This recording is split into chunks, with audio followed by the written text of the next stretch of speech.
शहरों में जब कोई सड़क चौड़ी करनी हो या नई बिल्डिंग बनानी हो तो सबसे पहले पेड़ों पर आरी चलाई जाती है। लेकिन गांव की तस्वीर इससे बिल्कुल उलट है। वहां आज भी कई पेड़ ऐसे हैं जो सदियों पुराने हैं और जिन्हें कोई छूने की हिम्मत भी नहीं करता। क्या गांव के लोग सिर्फ अंधविश्वासी हैं या उनके पीछे वो इकोलॉजिकल विजडम है जो हम शहरियों के पास नहीं है? आज के वीडियो में हम जानेंगे कि गांव में पेड़ को काटना पाप क्यों माना जाता है। सबसे बड़ा कारण है आध्यात्मिक जुड़ाव। शास्त्रों में पीपल को वृक्ष राज कहा गया है और माना जाता है कि इसमें ब्रह्मा, विष्णु और महेश का वास है। नीम नारायण या माँ दुर्गा का रूप माना जाता है। गांव के लोगों के लिए सिर्फ लकड़ी का ढेर नहीं बल्कि जीवित देवता है।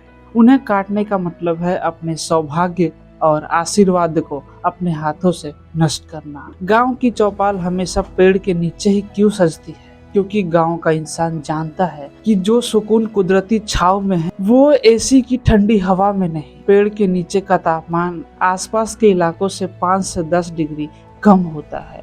गांव के लोग पेड़ को अपनी छतरी मानते हैं। वे जानते हैं कि अगर पेड़ कट गए तो तपती दोपहर में ना मवेशियों के लिए जगह बचेगी और ना ही उनके खुद के सुस्ताने के लिए। गांव में पेड़ एक इमोशनल इन्वेस्टमेंट होते हैं। ये पेड़ मेरे दादाजी ने लगाया था। यह वाक्य उस पेड़ों को सुरक्षा कवच दे देता है। गांव में पेड़ काटना अपने पूर्वजों के अपमान जैसा माना जाता है। लोग गर्व से कहते हैं कि उनके पुरखों ने जो फलदार पेड़ लगाए थे आज उनकी चौथी पीढ़ी उसका फल खा रहे हैं। यह लेगेसी ही पेड़ों को कटने से बचाती है। व्यवहारिक रूप से देखें तो पेड़ एक फिक्स डिपॉजिट है। आम, जामुन, बेल जैसे पेड़ पोषण का मुफ्त जरिया है। मवेशियों के लिए टहनियाँ और पत्ते चारे का काम करते हैं। गांव के लोग कभी जीवित पेड़ नहीं काटते। वो सिर्फ सूखी हुई टहनियों का इस्तेमाल चूल्हा जलाने के लिए करते हैं। किसान जानता है कि पेड़ रहेगा तो जमीन की नमी बनी रहेगी और खेती अच्छी होगी। गांव का किसान बिना किसी डिग्री के सोइल इरोजन समझता है। उसे पता है कि पेड़ की जड़ें मिट्टी को पकड़ कर रखती है। जहाँ पेड़ नहीं होते